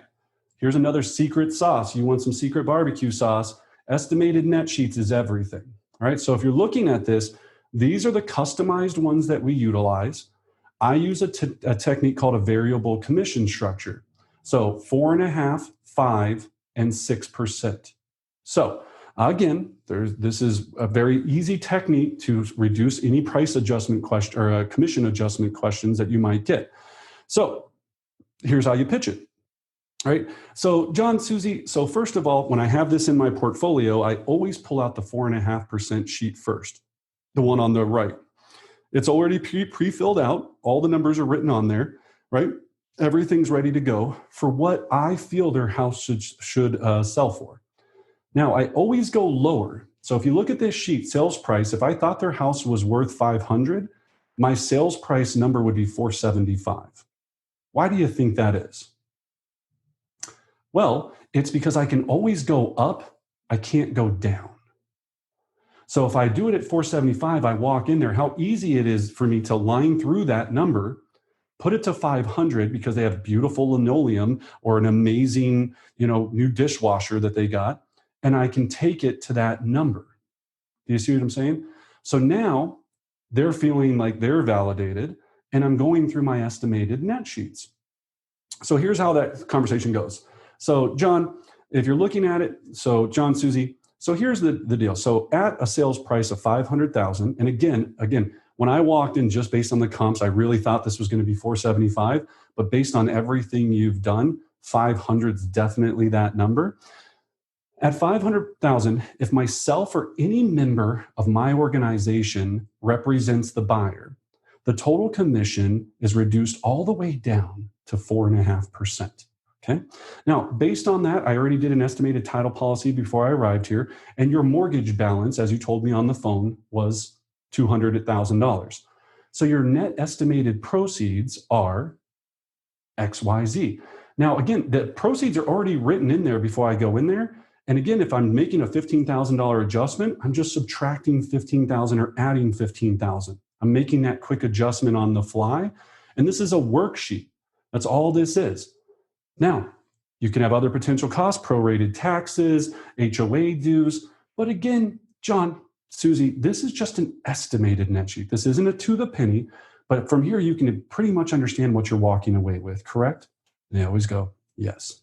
Excellent. Now, if for some random reason, we're not able to sell it in-house and you purchase your next property through us, we have a 5% net sheet, or we have a 5% offering. So if I know, and you are going to buy through us, correct, John? Susie? Yeah, absolutely. Okay. So on my other sheet that says 6%, I line that out, write 5% on it, because I know that the 6% is never even going to be an issue. And people love seeing things get crossed out. They're like, ooh, deal. Anytime you cross things out, they are thinking deal, right? And then I'm redoing my math with my pocket calculator, and I'm going, here you go. Now, if they're moving to Alaska, so John, it sounds like you're not going to be purchasing through us. And for some random reason, if you move to Alaska and we're not able to sell the property in-house, then it's the standard 6% commission. And you'd be walking away at whatever numbers in that net proceed estimate box. Okay? These are delicate conversations. This is where you'll win or lose a listing is an estimated net sheets. I've walked into properties after an agent's been there, and they literally have an estimated net sheet that is so terrifying that has every little thing on earth on it. And it looks like you got this price, and then there was this, the courier fee, the title company's examination fee. There was stuff on these net sheets that I didn't even know was a thing in real estate. I honestly didn't realize there were this many fees. You're explaining to them that this is estimated. If they'd like a to the penny spreadsheet, the title company will provide one to them. Think about that verbiage. You don't want to get into nickel and dime when you're sitting in front of the client. You want to give them an estimate. Okay, very important. Now, Brendan, on those, just before we kind of move on, our friend Tyson asked a question. Do you put the actual dollar figure of the commissions on these? Do you put the, no, good question. Notice how that's not there? Good. Tyler, Tyler, that's the smartest Tyson, question I've heard on this presentation probably in 5 years, right? That was a beautiful observation because it doesn't matter. It's what their net proceeds are that they're walking away with that they care about. Do I want to write on there that I'm making 29 G's? No, I don't want to write on there. That is a scary number to talk about. That was a great question. That's exactly why they're designed this way. So here's the thing. What are you going to have to practice? Multiplication and percentages. Because if you're using your calculator and something changes, you've got to be very quick to be able, and we practice this. We actually play a game in our office where we literally, it's almost like school, right? We have two people at the chalkboard and we're like, all right, go, right? And I'll be like, the house is $550, title insurance is $3,500. They owe $65,000 on their mortgage, and whatever. And I'm like, go. That's how important it is. Because you do this part with confidence, and they're like, man, this guy or gal's been doing this forever. This is a no-brainer. We're good to go. Great question, right? So these are custom. We have these custom made, right? And we're going to explain to you how you can do that. So this entire presentation that I'm taking you through right now, we offer in our Brendan Bardick complete listing system, right? So you can actually go, you can have this exact thing, you can customize everything to yourself, right? You can do everything is already done for you, right? Because I have a passion for having people have successful listing appointments. I'm not worried that you're going to walk in with the same, it has nothing to do with that. You know how many times I've walked into a listing presentation and I've been competing against anybody that was even close to the level of what I do? I would say 1% of the time, right? Now, most of you go, well, I don't even compete. I just sell my friends and family in my sphere. Well, think about this. Charge them 7.5% commission. If we go back to these net sheets, the better your presentation is and the better value package you bring. I know plenty of agents that charge 7.5%, 8%, 9%, 10% commission. So if you're doing just your sphere, you can customize this to whatever it wants or to whatever you want it to be and explain to them that that's because you bring that much value. So maybe you do 7% and 5% if you sell it in-house. Maybe you're 5, 6, and 7, 5% in-house, 6% if they buy through, and 7% if neither of those two things happen. It's all up to you and the value you bring. So, Anna, the link's in the... Yep, I have the link in the chat box, and then I'll also post it on our Facebook page if you want it in the future as well. Yeah, this will have sample marketing in it. It has these net sheets that you can customize. It has everything, right? Everything. So it's an absolute powerhouse. We've received huge feedback from everybody on it. I think it'll help you quite a bit. Check it out. All right, so let's talk about your marketing plan of action. That's what I call it, marketing plan of action. Why don't I call it my listing presentation? Because the other thing sounds cooler. That's the only reason why, right? So when I go, hey, now let me take you through, John and Susie, our marketing plan of action. Sounds cheesy. It works, right? When I send them the hyperlink in a digital format, it says marketing plan of action if I'm doing a digital listing presentation as we were doing it through COVID, right? So in here, you're going to have pages with get to know us. This is much more for the pre-listing package, okay? Now, what you do and what you offer, okay? Yours will be different. You can customize this to anything you want. So, listing specialist, I'm your listing specialist. Listing manager, if you don't have one, you're the listing manager, right? You don't have to lie and be like, I have a listing manager or anything like this, or you can customize this and take this piece out, right? Transaction coordinator. If you're not using a transaction coordinator, I'll slap you through this presentation, right? Like I'm digitally smacking you in the back of the head going, you're so wasting so much time. You have to use a transaction coordinator unless you have an in-house one. Marketing, right? I think you do marketing. Inside sales agent. You probably don't have this. You are the inside sales agent, right? Not that you probably don't. Some of you on this call do. But if you don't have it, you are it, or take it out. Right? You could put here, instead of inside sales agent, you could put here, door knock 200 homes in your neighborhood, dropping off personal flyer. This is whatever your value is. When you're new, you have time. When you're bigger, you don't have as much time, so you need to leverage, right? And then client experience manager. Again, if you're building out this team, it doesn't have to be you. You can change this to whatever it is you want, right? You could put your home inspector here. You could put your lender here, right? If they're buying through you, you could put whatever and just change the title. All this does is makes it look like you're awesome. That's the whole point, okay? Now, we broke this down into before we list, during we list, and after we list, right? So you can see here, it's very simple. You can customize this for whatever you're going to do or not do, right? Staging, right? We offer a staging consultation, excuse me. So in our presentation, we have our stager. She comes over, does a consultation. I pay her $200. She meets with them. And then if they decide that they want to do actual staging, she upsells them and then does all the staging and they pay for it. It works out beautifully. We do it every day, okay? So when we list, you can customize this to whatever you want to be doing, right? It's your value package. If you don't do all these things, then don't offer these things. But get creative with what you do offer, right? Can you sit there and make 500 phone calls to every agent? Can you do a bomb email mailer? Can you do, think about it. Can you, if it's a golf course community, can you take all the flyers to the local golf courses and make sure every pro shop knows about it? Think about what you can do that the other person won't. Okay. Your personal concierge service. People love this one. You are the personal concierge service. You are their Angie's List. So you can do all these things. And the word you're looking for here is I coordinate all of these things, right? So I coordinate. If you need a painter, a candle, handyman, whatever it is, I can coordinate all that for you. Now, here's the big one, secret sauce, 100% satisfaction guarantee.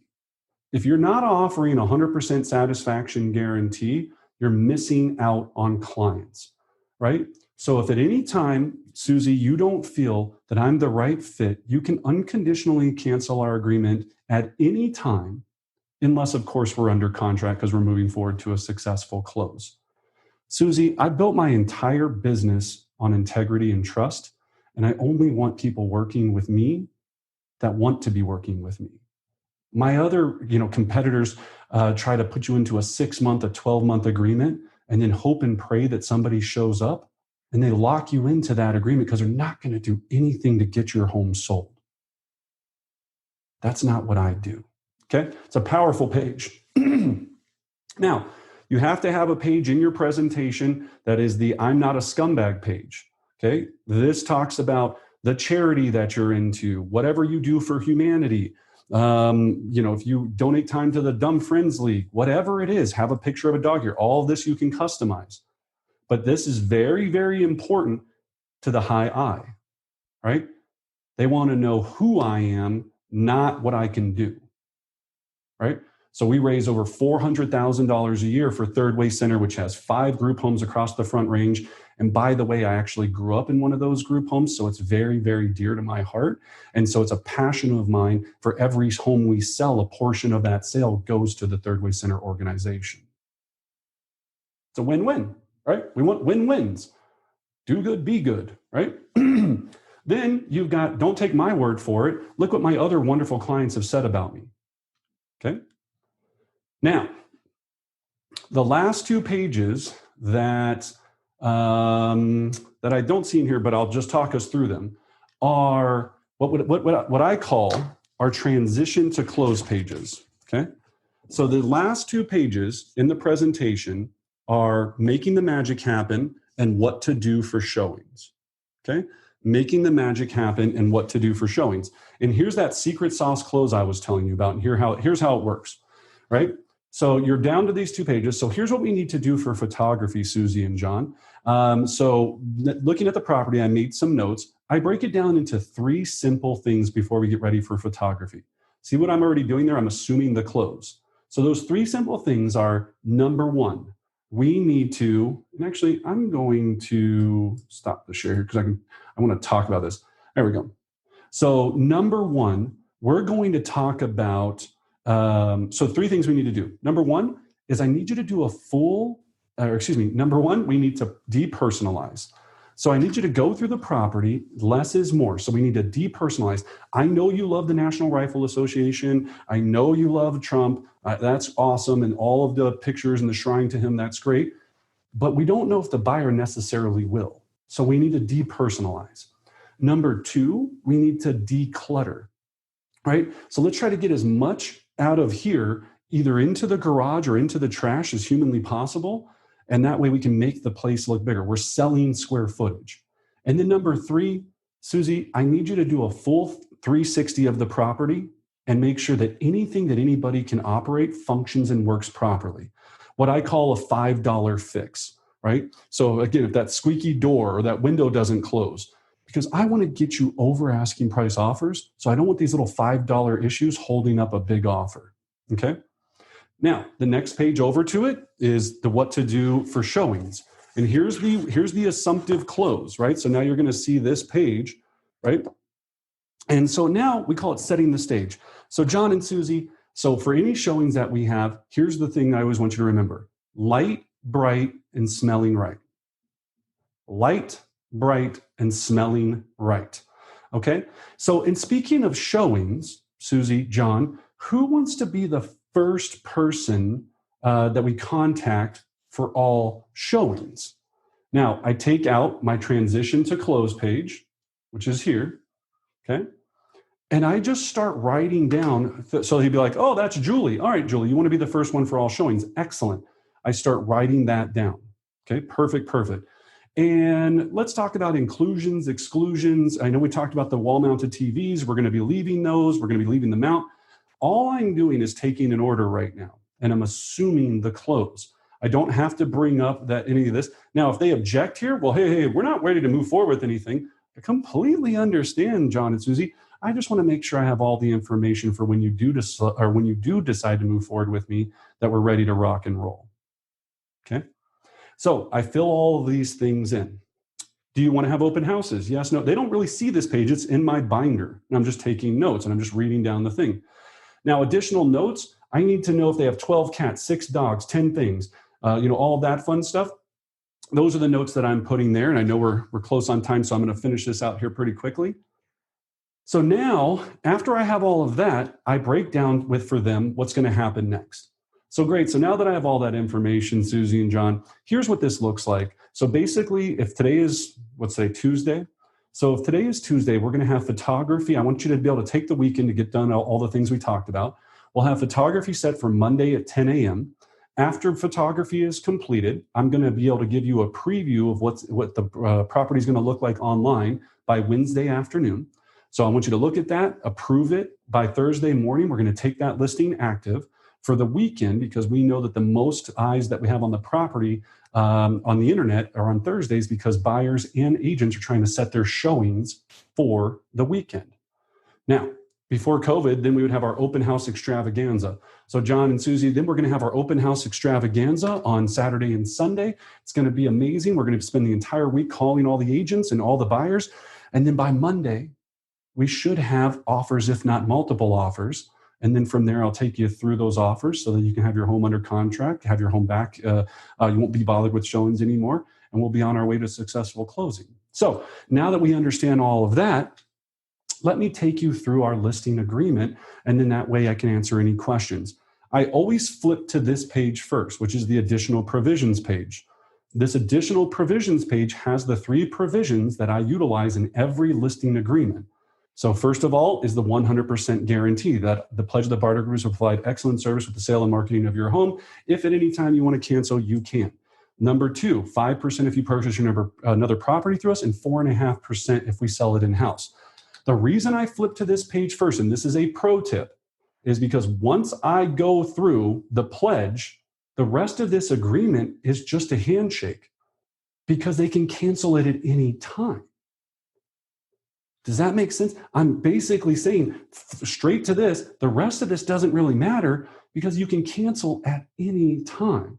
But let me take you through it, John and Susie, just so you understand all the little intricacies, okay? Then I take them through it page by page. Then when I get to the sign page, it's already highlighted. This section's highlighted. All the little details that I want are highlighted. You know what's not highlighted? Commission, right? Don't need to highlight it. Just keep it moving, right? Then I get to the signature because I already went through net sheets with them. Why do I need to highlight how much I'm making? I get to the signature page. I go, great. So now we're all set. All I need right now is a signature right here where both of those highlights are next to your name and a key for the lockbox. And then I shut up. And it gets awkward. It can go 2, 3, 7 minutes without them saying, they'll look at each other, look at me, look at each other, look at me, look at each other, right? And they're like, what do you think? I don't know. He's pretty good. I don't know if he's going to leave or not if we don't sign it, right? And I'm just sitting there with this quirky look on my face, just going, whenever you're ready, right? But I'm not saying a word, okay? Now, they normally sign. If they don't, they're going to throw you an objection. You'll neutralize the objection, grab the pin again, put it back down. Do the same thing, sit there. So the objection would be, we want to have the night to think about it. I look them both dead in the eyes and I go, John, Susie, I can appreciate that you want to take some time to think about it. Do you feel that I can get your home sold? Well, yeah. Then let's go ahead and do the right thing and put me to work. Put the pen down again, look them in the eyes, shut up, and sit there. So these closing techniques come from confidence. Now they're going to say, I get it, Brendan. We do think you can get our home sold, but we don't do anything until we sleep on it. I completely understand. And John and Susie, that's why I offer the 100% satisfaction guarantee. What we can do now, put me to work right now. Again, sign the agreement. I'll go to work. You wake up tomorrow morning, 2 days from now, anytime, and feel that I'm not the right fit for you, call me up. We'll tear up this agreement. No harm done. And in fact, let me do you one better. I brought along a lockbox with me. I'll go ahead and leave the lockbox with you with the code. At the very least, if you decide that you still don't want to move forward with me, keep the lockbox as a gift from me to you.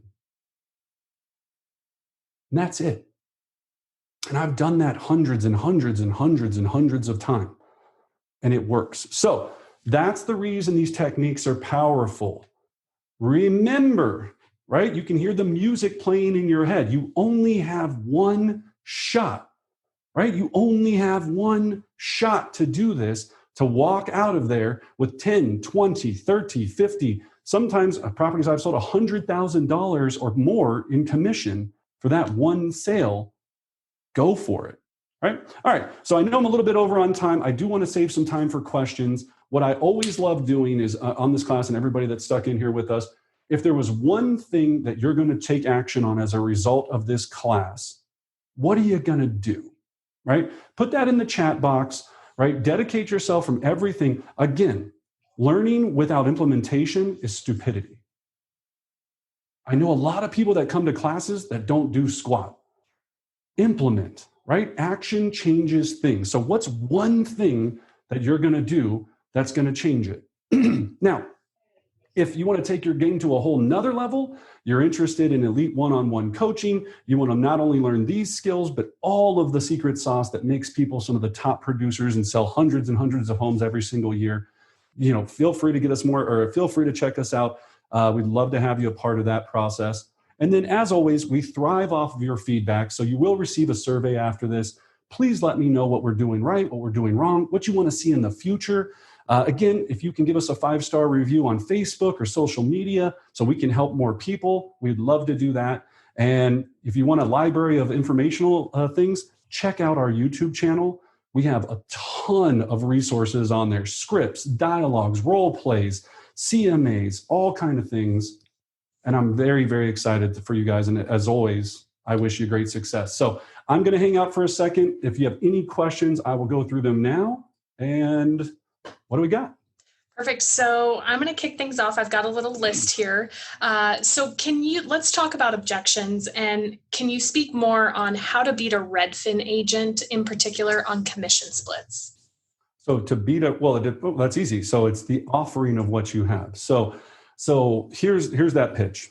John, I can appreciate that the Redfin agent is offering a 1% commission or whatever their commission is. But John, your goal is to net the most money possible, correct? Right? You're going to start saying that almost in every interaction. Your goal is to net the most money possible. So if you were to pay me $3,000 more to make $20,000 more on your house, would that be something you'd have interest in? They always say yes, because I'm always going to keep them saying yes, right? So that's exactly what we bring to the table. If you list with that Redfin agent, they're going to put your home on the MLS. You know what? If you're going to list with Redfin, I'd be very honest with you, John, you might as well just be a for sale by owner. Just list it yourself, because you're going to get the same value out of that. You're going to get the same lowball offers. You're going to get the same agents. Agents in my office won't even show a Redfin listing, John. Now, I know that sounds unethical, but that's because they hate them and they want to get paid the right amount for the work that they're putting into things. So they might not even show your house. You do want all the agents with all the buyers showing your house, correct? Of course you do, right? So, I mean, I have probably 30 for that one, but it's just picking it apart of going, the value isn't there, right?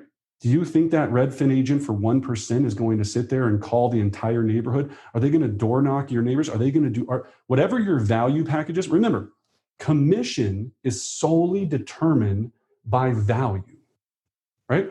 If I go to a beautiful, amazing steak restaurant, which I just did in Vail this weekend, right? And the steak is $60. I'm hoping that I'm going to receive a value during that experience to have a $60 steak instead of a $10 Applebee's steak. Steak's still the same, but value's very different in that experience. Okay? So you've got to be very determined that when you look, like I said, this is your value proposition. Your marketing plan of action is your weapon to go 6, 7, 8% commission. Okay? If you include full turnkey staging, right? You do everything yourself. You can offer 8% commission because you're doing all of these amazing things. If you're going to be offering to have the home professionally cleaned, right? I know agents that offer a professional home cleaning as part of their value package, staging consultation, fix and list, all of these different things, you can charge more. What else? Let's revisit the net sheets and let's talk about, do you always split the commission that way, the 3-2 and the 2-8? The 3-2 and the 2-8. Yes, absolutely. Okay. So instead of 3 and 3, right? And right. The reason, if that question ever comes up, and it rarely ever does because they care more about the net number, is all of the expense is on the listing agent, right? So here, the reason it's 3.2 and the buyer agent receives 2.8 is because I have all the hard cost, right? The brochures, the flyer, the internet marketing, the pay-per-click, the whatever it is that you value and offer. All the buyer does is drive around and show the person houses. No offense, buyer agents. Awesome. So our friend Tyson asks, if you get wet signatures, do you then follow up with electronic copies of contracts to get them to re-sign? Great question. So no and yes. So again, yes, on wet signatures for the actual listing agreement, period, end of story. Scan that into whatever program you're using for your brokerage, .loop or whatever.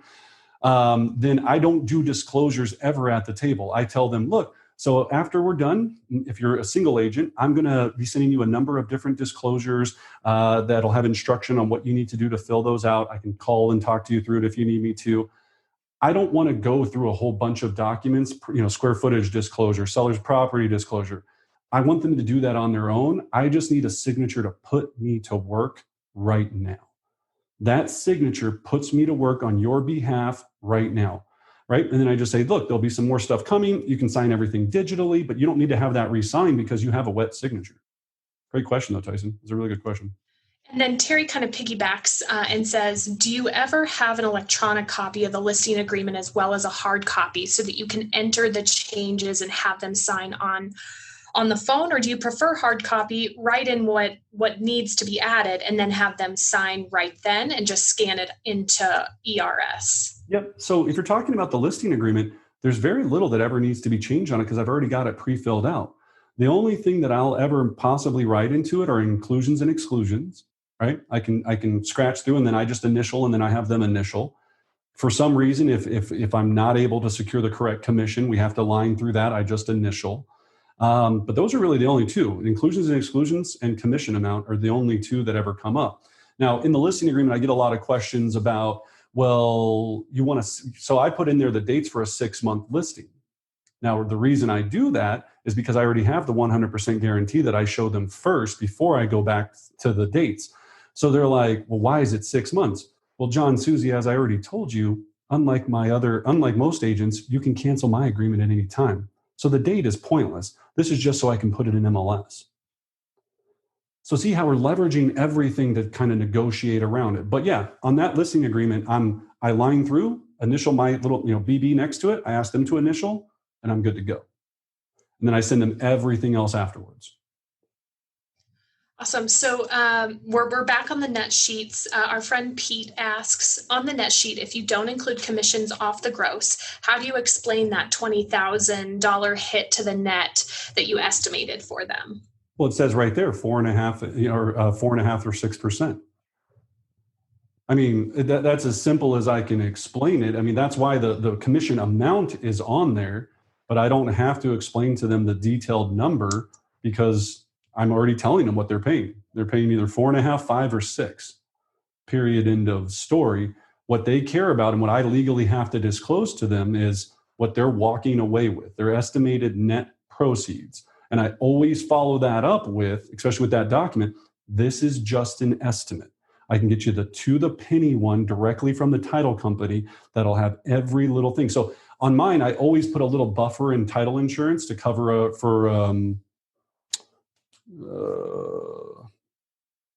the closing service fee. Sorry, I was trying to think of the name of it. So I always put a little bit extra in my title insurance policy to cover closing service fee and anything else miscellaneous. I always put like an extra $300 in there. Because again, when they see that estimated one from the title insurance company, I don't want them ticked off at me because they're like, well, you told me we were going to be walking at this and now really it's this.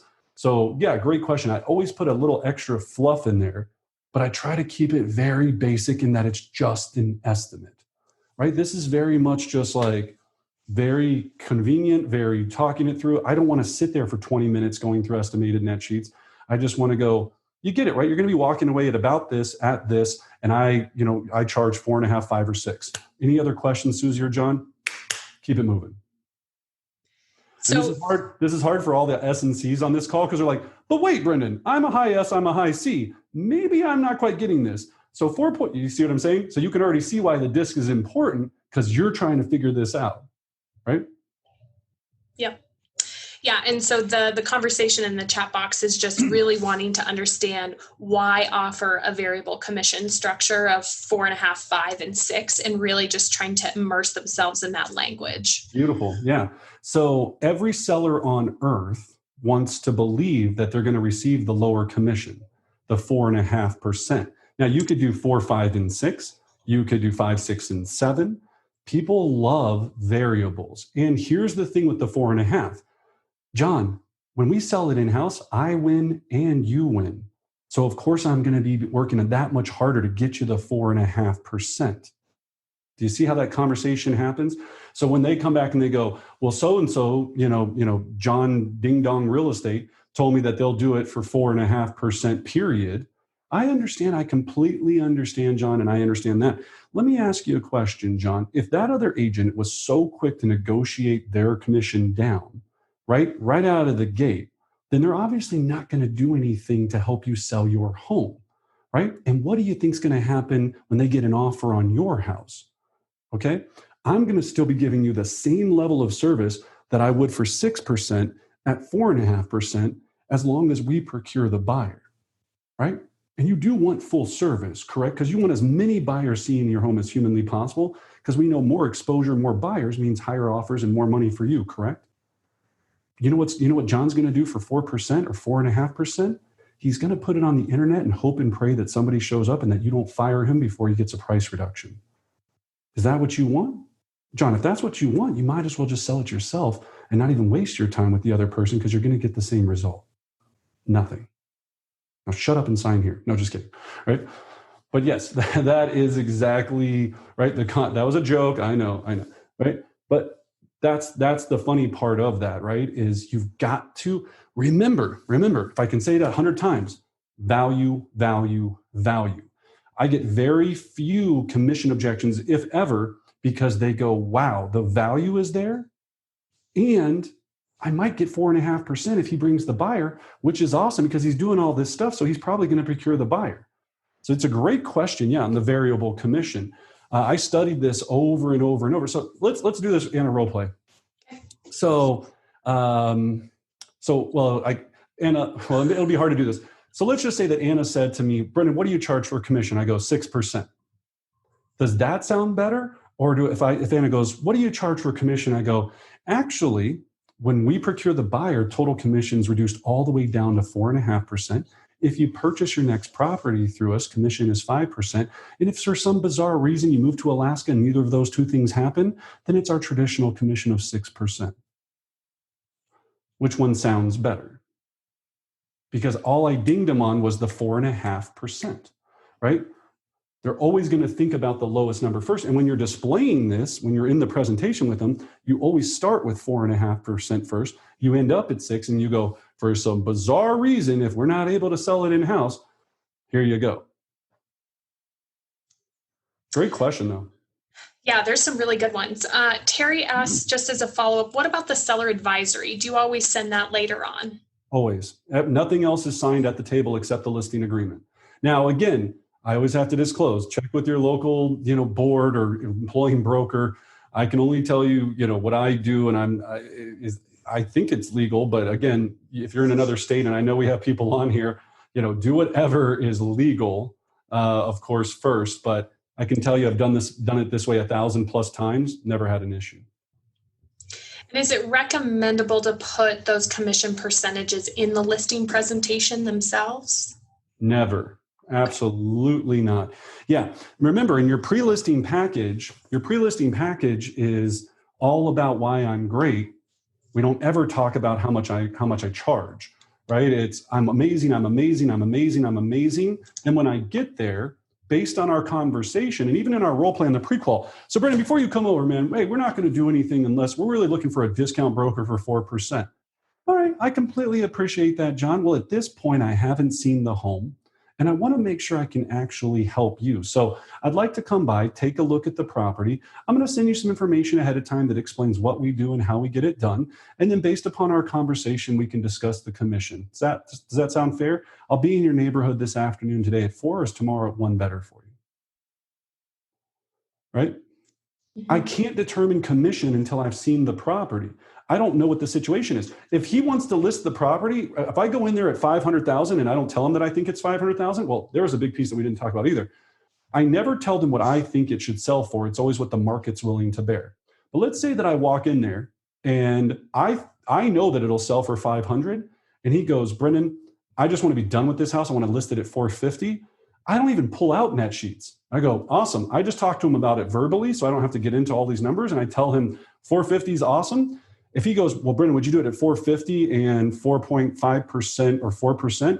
That's a business decision. I go, this guy's going to sell this thing $50,000 under market value. I'm going to have multiple offers within 5 minutes. Am I willing to do that for $6,000? The answer for me usually is yes, right? Like commission is all fluid, dependent upon how much I have to spend in work and how realistic they are on pricing. It's a business decision. That's where people get caught up into this. There's no one size fits all. It's when you get really good at this, it's always the reason 4.5, 5, and 6 exist is because I always usually end up getting 6, right? There's obviously times that we do sell it in-house and it does happen. So I'm not lying about it. And there's plenty of times, you could also roll the dice. Let's say that you're a Coldwell Banker agent or a RE/MAX agent. You could roll the dice and say, if a RE/MAX agent from all of RE/MAX brings the buyer, I'll do it for X. It doesn't have to be your team. And they'll be like, so all of RE/MAX, if they bring the buyer, yeah, and we're huge, we've got blah, blah, blah. Or if you're whatever size, blah, blah, blah.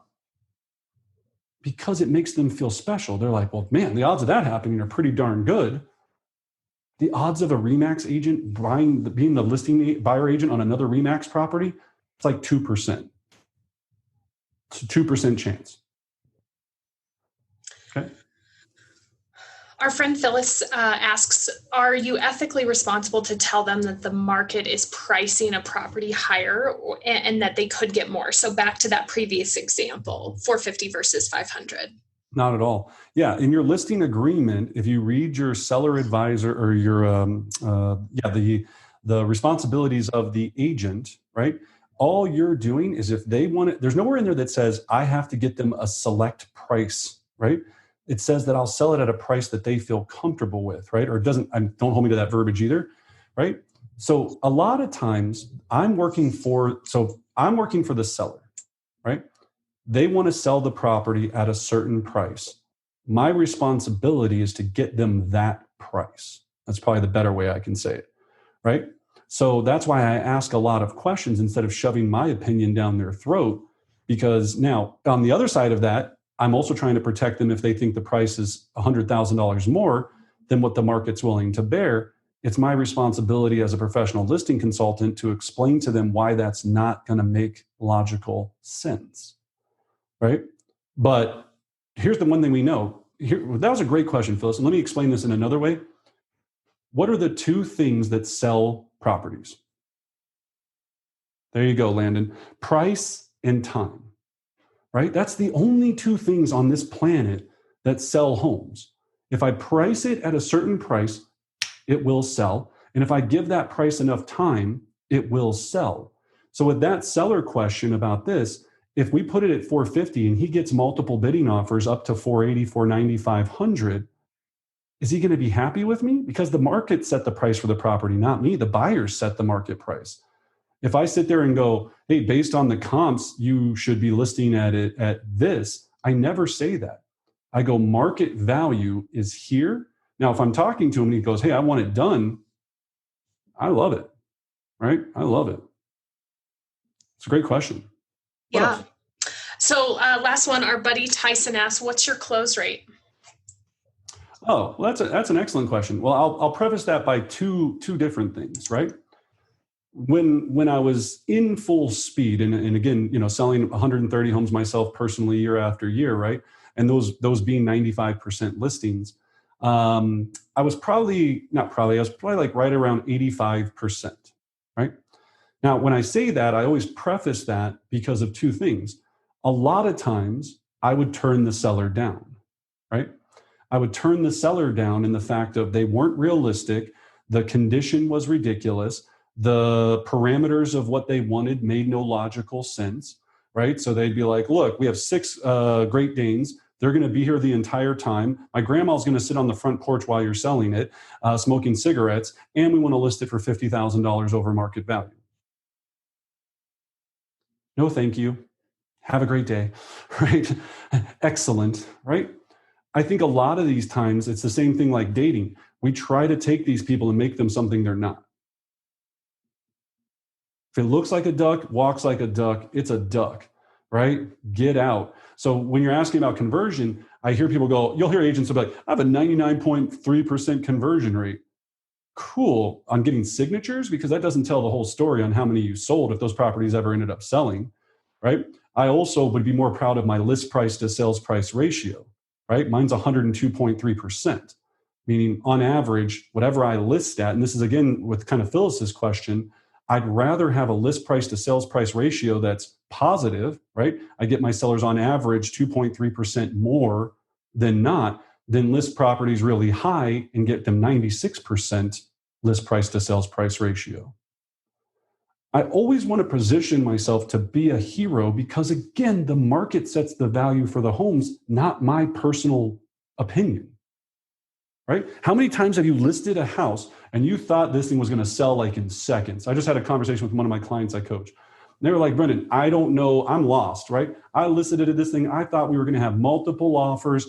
I'm so surprised because the market didn't feel it was worth that amount, even though you thought it was worth X. There is no pricing expert. There is no master of pricing. We're putting a fictitious number on a property to attract buyers to it in the hope of them making an offer. That's a super gray area, right? Otherwise, every house would just sell boop, boop, boop, right? It would be like super easy, like ding, ding, ding. We don't know because every single property has different variations. If that one house that I list smells like cat pee and the neighbor didn't smell like cat pee, that house is going to fetch more, but without smelling the cat pee, you would never know why. Great question. What else? I think that's it. Folks, if you have any final comments or questions, now is the time before we wrap up. Brendan, any final thoughts on your side? Yeah, just final thoughts is this is one piece of the puzzle, right? So this is List Like a Boss. There is, again, how to find, list, and sell 100 homes that we teach, right? When we're looking at those classes, each one of these pieces in their individual, when you're looking at them individually, plays into a bigger overall real estate career. And the people that I know that have the most success take each one of those pieces and building blocks on top of them, right?